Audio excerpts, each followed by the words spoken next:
কালি মোৰ ভতিজী দুজনীৰ আকিকা চেৰেমনি আছিলে। ভাবিলোঁ যে যিখিনি কালি দিনটোৰ মোমেণ্টছখিনি ইয়াতে এনেকৈ ছেভ কৰি ৰাখোঁ ইউটিউবত, কাৰণ নহ'লে ডিলিট কৰি দিয়া যে বহুত দিনৰ মূৰত এনেকৈ চাই যিহেতু ভাল লাগে। এইখিনি আছিলে সিহঁতক যেতিয়া ফটোশ্বুট কৰাবলৈ লৈছিলোঁ তেতিয়াৰ দৃশ্য। ইমান যে কষ্ট কৰিব লাগে সিহঁতক ফুচু ল'বলৈ। আমি 10জনমান মানুহ তাতেই আছিলোঁ আৰু এয়া আমাৰ ফটো ছেশ্যন। আমি ছোৱালীখিনিয়ে ফটো তুলিলোঁ আৰু তাৰ পাছত আমাৰ ল'ৰাখিনিয়ে তুলিলে আৰু সিহঁতেতো নিজকে একেবাৰে হিৰ' বুলি ভাবে। আমাক আচলতে জোকাই আছিলে যে আমি সিহঁতৰ ঘৰৰ কাম কৰা মানুহ, আজি আমাক নতুন কাপোৰ পিন্ধিব আছে, এইবোৰ কৈ আছিলে কাৰণে আমি হাঁহি আছিলোঁ। আৰু এইকেইটা হিৰ'কেইটা নিজকে একেবাৰে হিৰ' বুলিয়ে ভাবে।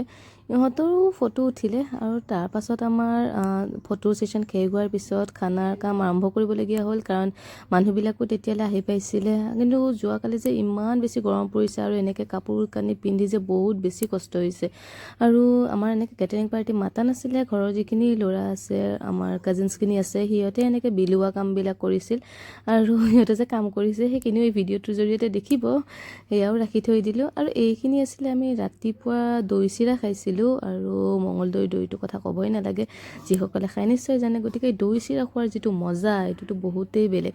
আৰু দুপৰীয়াৰ খানাখিনি মই ৰেকৰ্ড কৰিব পাহৰিলোঁ।